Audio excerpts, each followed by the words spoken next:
Peace to everybody out there. I hope everybody is doing well.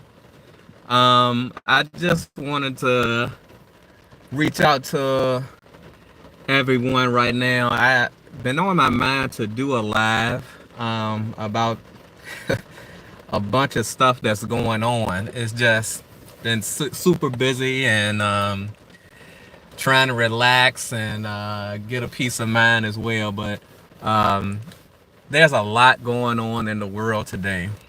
So first of all, I would just say you all unplug from the social media, unplug from news cycle, all of this stuff, and kind of give your mind a break because um, it seems we're going to be in a season where there's going to be things happening in our personal lives, in our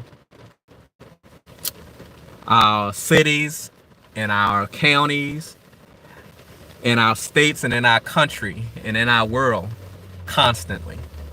Um, I was having a conversation with a couple of people. I had this conversation with a couple of people where it seemed like different events, tragedies and stuff used to happen once in a while.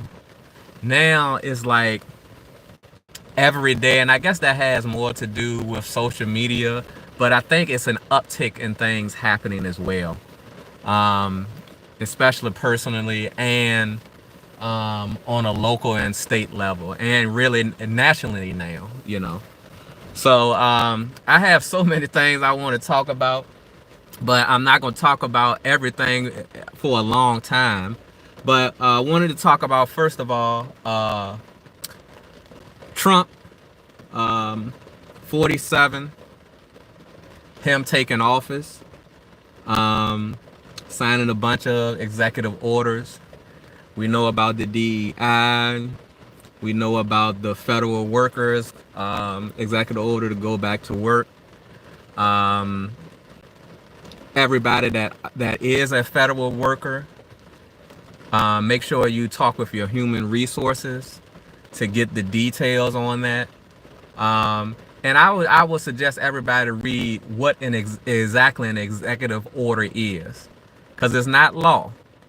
It's not law, and you all can double check me on that. But it's not law.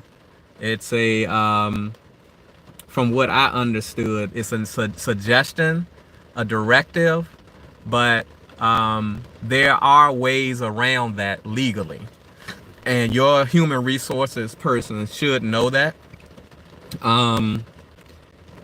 They should be able to guide you through those things and how to deal with that particular executive order dealing with federal workers. But also we know, even before he got into office as president, fires going on. Then today I saw there's fires in North Carolina.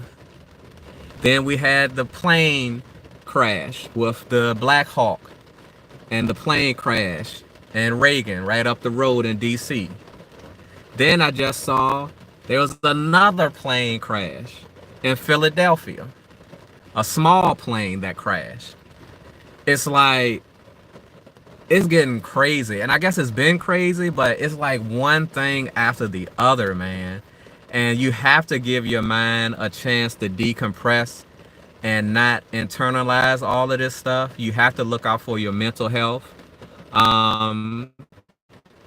You have to do that. You got to unplug, look at some comedies and stuff, talk with your family.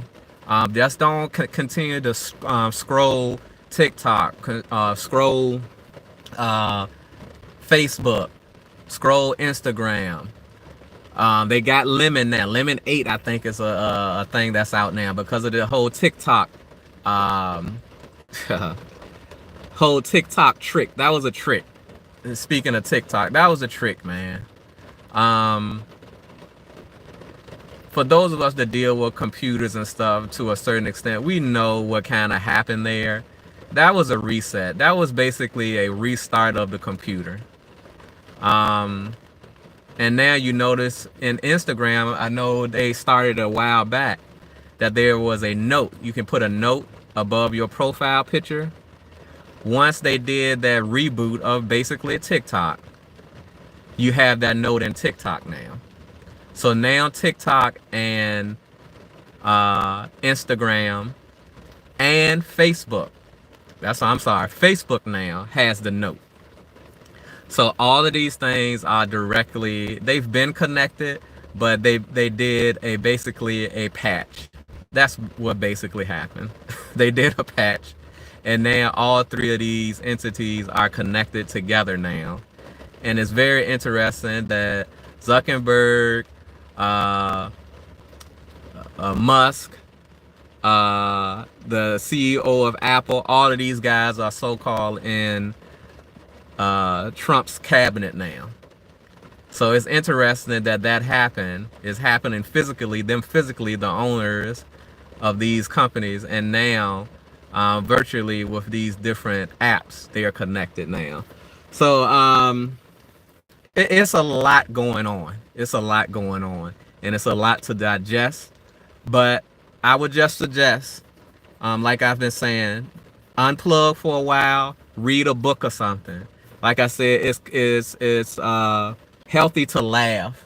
Look at a comedy, laugh, man. I know it's a lot going on in our personal lives, and if you're an entrepreneur, if you have a business, if you work for somebody else, there's a lot going on. But you have to have time to decompress and have some fun. Have some fun, man, because not all is bad. Even though there's a lot going on that is negative, you got to have some fun.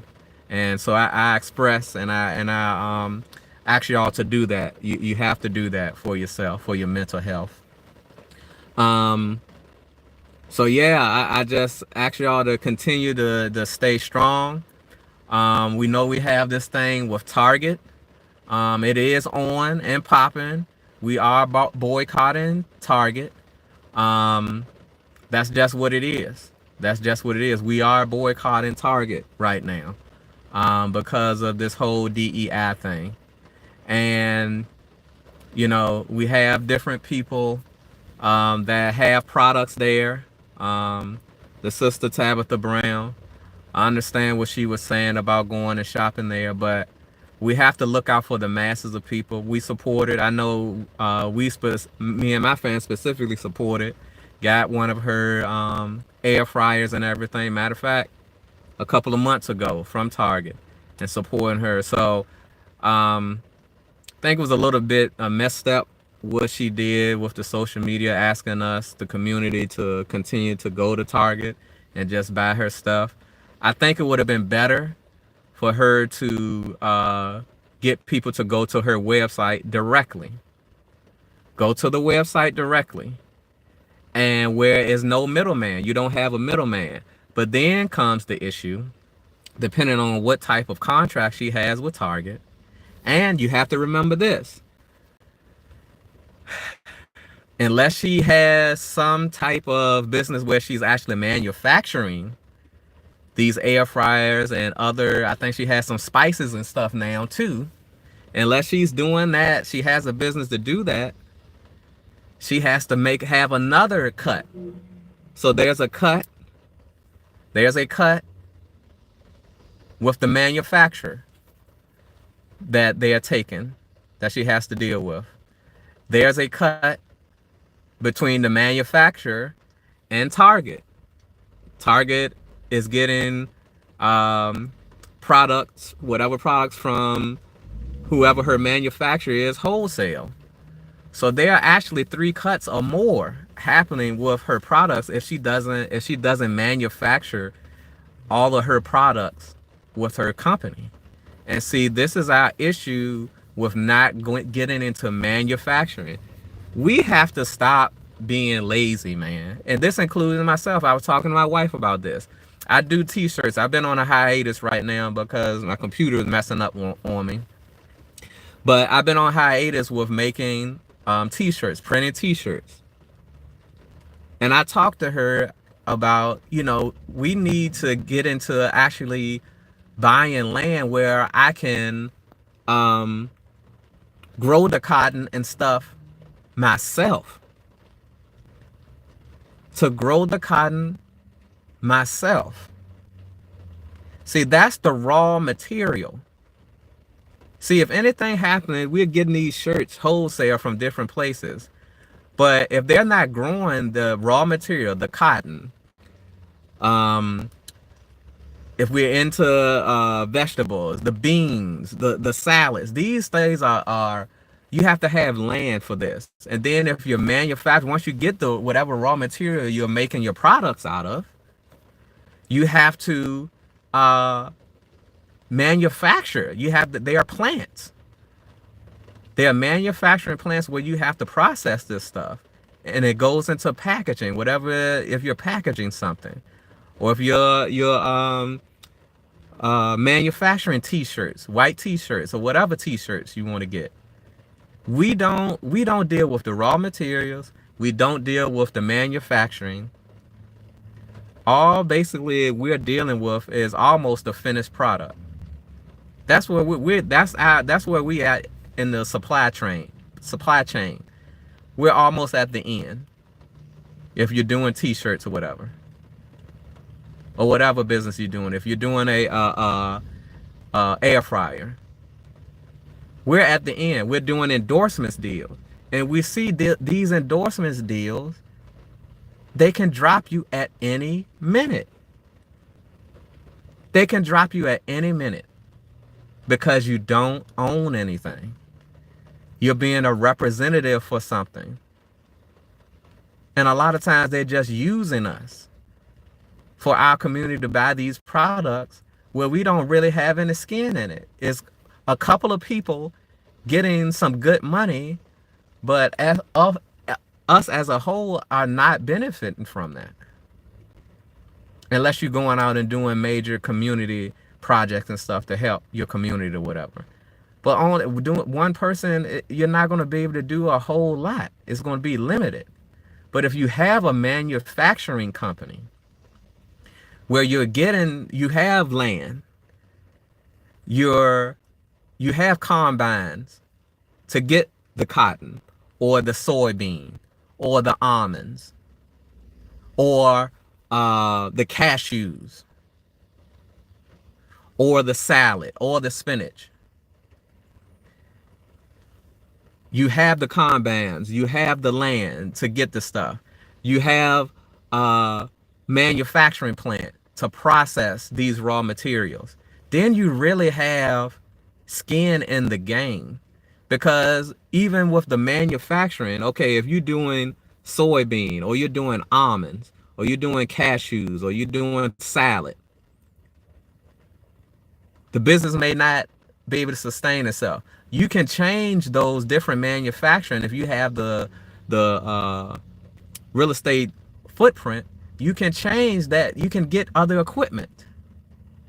That's what the U.S. does with the military. That's what we did in the World War I's and II's. We changed things over from the auto industry to building military equipment. They got new equipment. You can get government subsidies to do these, to buy equipment. And that's another thing. Government subsidies is welfare. This is welfare. They always talk about the small people being on welfare, but these big, large farmers that you see them having these big old combines that's picking the wheat and all this stuff, picking the strawberries and all this stuff, which they're going to get into with the robots on a larger scale. They are subsidized, which is they are given money from the government to buy these big old pieces of equipment, tractors, combines, seeds if they're growing something, fertilizers. They are subsidized. And if they're big enough, sometimes the government tells them they'll still get paid even if they have a bad year. So if they didn't get any oranges, the frogs messed up the oranges, or messed up the whatever else we're growing, the wheat or the soybean, they still get paid without even having to produce anything. So that's the other thing. Don't let people trick you with this welfare. Government subsidies with big planters across this country is welfare. Government subsidies are welfare. Just like the so-called small person, or the person that it does not at a certain point in their life don't have a whole lot of income, so they are applying for welfare. It's the exact same thing. And what's happened, a lot of the smaller farms that were producing stuff, they've been either bought out or priced out by the big farms and the big corporations. So it's a big game, man. It's a big game. But I wish Sister Tabitha had done that. But I don't know her contract. But unfortunately, we're going to have to stand up to these different companies that's rolling back there at DEI. And it's really telling you, if you go through what happened, even with the Civil Rights Act of 1965, I think it is, they had to be forced through litigation, through going through the courts. But the other thing was through boycott. They saw the power of the boycott that was led by Dr. King, Martin Luther King, but it was really led by the people. The people were on one accord.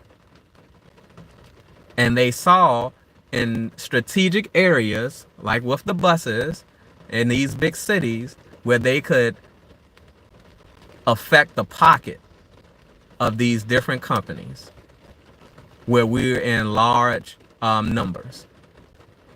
So the boycott is very powerful, but you have to be strategic too. And sometimes you have to do things for strategy. And this is strategy. And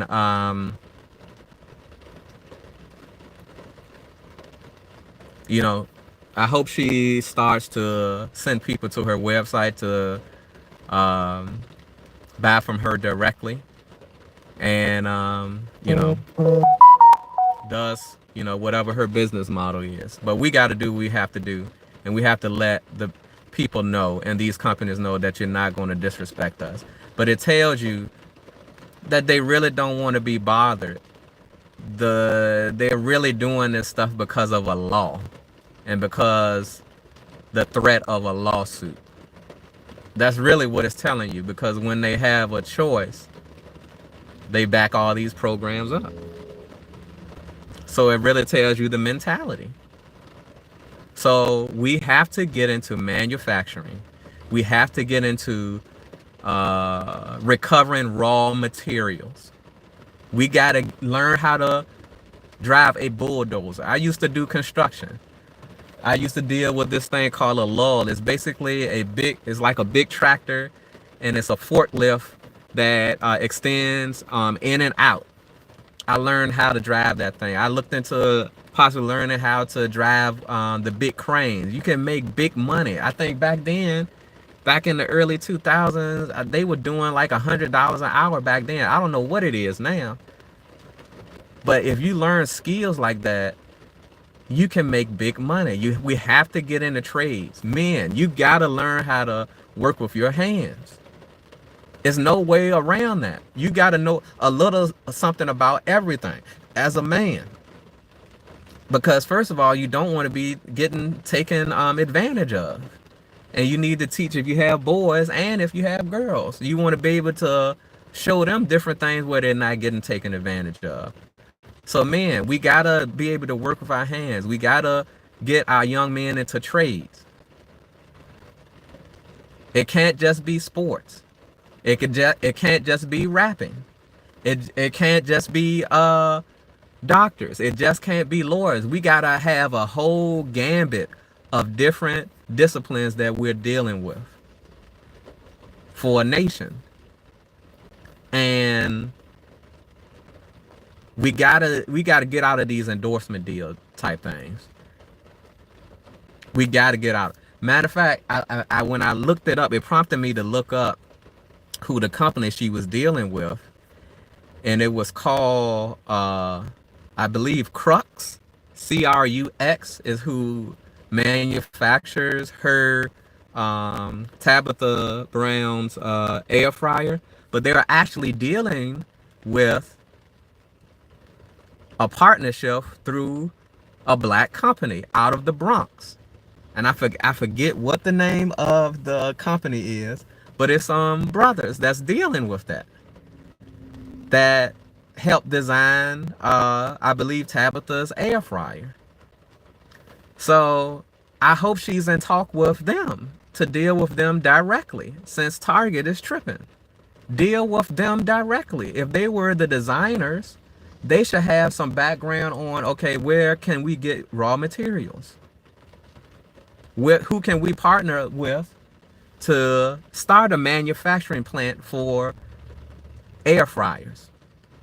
And let's not just get a regular air fryer that may have some health concerns with it. Let's make that air fryer as safe as possible. We have Magic Johnson. We have LeBron James. We have all of these so-called celebrities that are investing. You have Shaq that just look like he just in about everything. Look, use your star power to connect with these people. And let's go to the next level. Our parents have done what they needed to do. The civil rights movement did what they needed to do. The Black Panthers, they did what they needed to do.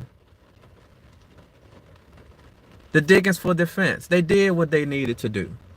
When are we going to step up and get to the next level? They were actually doing stuff on a higher level than us. Elijah Muhammad, the Honorable Elijah Muhammad, was getting perch. I forgot exactly from where, but he was getting perch shipped over here on the boats. International stuff. Different businesses. Here in Richmond, Virginia, they called Jackson Ward down in Richmond, downtown, Little Harlem. But it was called Jackson Ward. But I guess in different areas, they call it Little Harlem. Dude, we had different businesses in the 20s and 30s, 40s, 50s, black owned, dealing with manufacturing. In Richmond, they have a paper here, the Richmond Free Press. I believe, if I'm not mistaken, somebody correct me if I'm wrong, but I think that's black owned. Maggie L. Walker. She was one of the first black lady in the country to do a bank. We had Consolidated Bank. Matter of fact, that was it. Consolidated Bank was her bank. That ended up falling to the wayside for whatever reason. We used to bank there. The church I used to go to, my home church, used to bank there. And for whatever reason, we let that fold up. So our forefathers and foremothers have laid the groundwork, man, for us to go back and just get endorsement deals. Endorsement deals is not it. It's not. We got to do better. And this is not just like I'm talking to you all. This is for me too. Like I said, with the t-shirt business, we got to start from somewhere, but we got to partner up and we got to be able to work with each other. We got to stop lollygagging and being childish, man. We're childish. We're very childish. And some of us are selfish, man. It's only with our little crumbs that we get. And that's it. Everybody else supposed to just suffer. And that's wrong. Because our parents didn't act like that. Our grandparents didn't act like that. Our great grandparents, our forefathers and foremothers did not act like that. They sacrificed in order to get where far as we are now. And we have buying power. We have money that we can do some major things with. They did major things with less. And we're not going to the next level.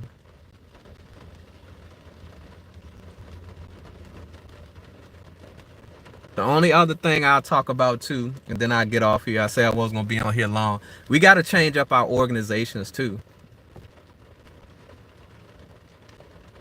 They need to be black centered.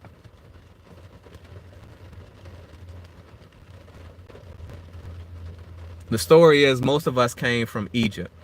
They need to be Egyptian centered. Our organizations, our fraternities, our sororities, whatever organization. If you're dealing with lodges, they need to be Egyptian centered,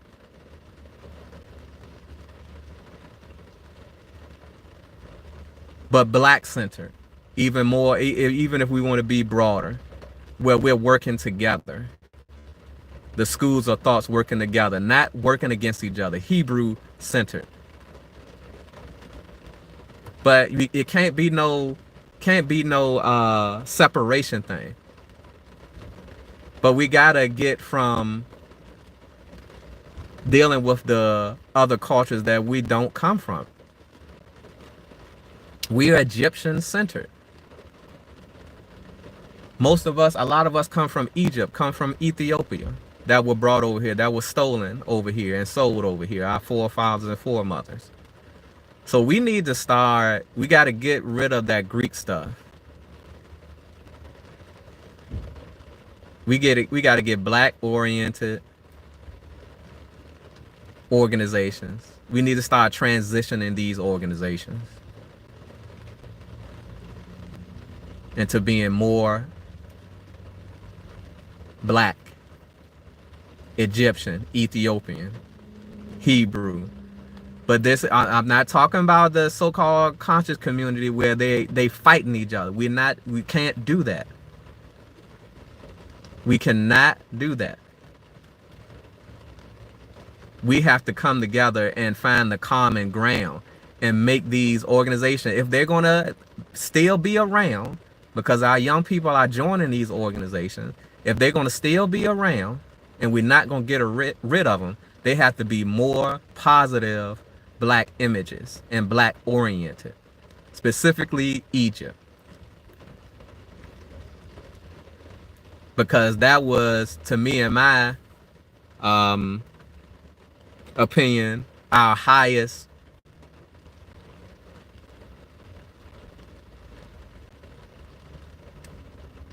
shown, I don't know what the word I'm looking for, not intellect, but show of power and show of connection with the Most High. Everybody went through Egypt. Christ and his family went through Egypt. Joseph went through Egypt. Moses went through Egypt. All of these people, all of these places were through Egypt. Egypt and the Hebrews have been connected forever. Ethiopia as well. So yeah, Ethiopian, Egyptian, Hebrew, Black American Center for FBA. That's, we got to turn these organizations from this Greek stuff, because the Greeks learned it from us, and we need to turn it into our nationality. Ethiopian, Egyptian, Hebrew. We got to get it to fit us. Our parents did these things for different reasons, and they did it according to the knowledge that they had. But I believe if they were dealing with these organizations now, Prince Hall and all that, all the organizations, the fraternities and sororities, the lodges and all that, I think they would have, and you can tell, I ain't gonna get into it, but they brought up Africa in a lot of their names of their different organization buildings and lodges and stuff. So it would have, I believe they would have evolved it and did things more black centered. More black centered, to look more and to do things more from our point of view and not being abused in these different organizations. That's not what these organizations were meant for. They're not meant for to be abused or anything.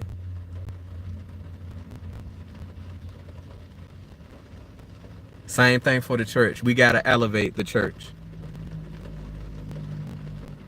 Christ's name was Yahshua. There's different spellings for it. I personally spell it Yahshua,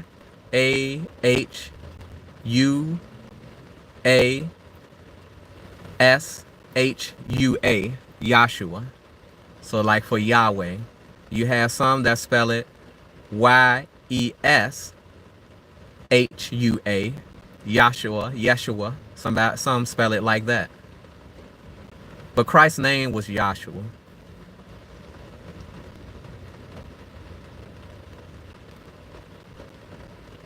That was his name. Yahshua ben Yosef, for his earthly father. I always think outside the box. I always, to get through it, you got Yahshua ben Yosef. That would have been the, traditional way to say his name back then in the Hebrew nation. I always think outside the box. Yahshua ben Miriam, which Miriam is her name. You can say Mary, but Miriam. But then I always go to the next level with it too. Yahshua ben Yahweh. For the Most High's name, one of his names that we identify him by, is our identification. But you know what I mean. So we have to elevate from the church to the organizations, to the business that we do, to how we speak to each other and greet each other, how we treat our women, how we treat our men, fathers and mothers, how we treat our children, how we treat our relatives. We got to do better. And we got to live better. It's not just about the talking. When I get off of here, I need to live what I'm saying. The other last thing, and I'm going to leave on this for real. We got to change our names. Even if you're reading the Bible, even if you're dealing with Islam, but even if you're reading the Bible, they had several names, and a lot of times they changed their name.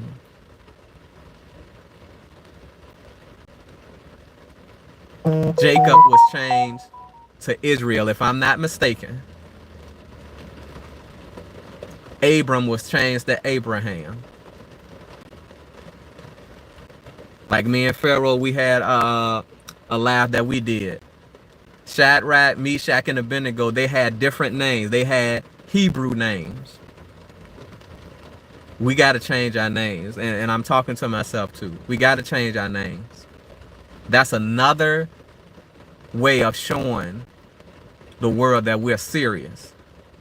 Because it's not an easy thing to do when you have so-called legacy with the names that we've been given.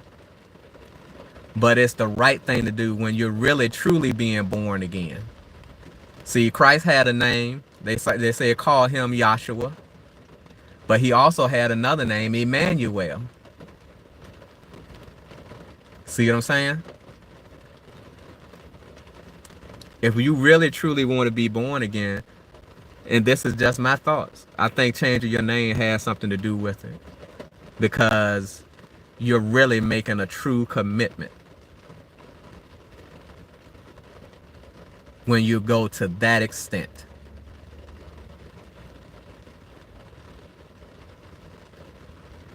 I'm not saying it's all end all be all, but I truly believe when you do that, there's a true transformation, another level of transformation.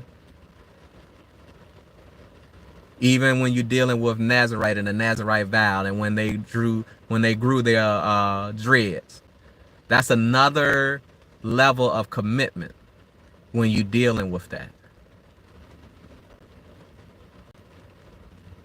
Because you're dealing with a soul thing. You're being born again. Even when Christ was picking his disciples, and I'm leaving with this for real, he was picking his disciples, they changed their names. All right, y'all have a good rest of your day. I hope everybody is doing well. And like I said, y'all keep your eyes open, watch and pray, watch and meditate, watch and eat well, vegetarian, vegan, and health is wealth. Peace.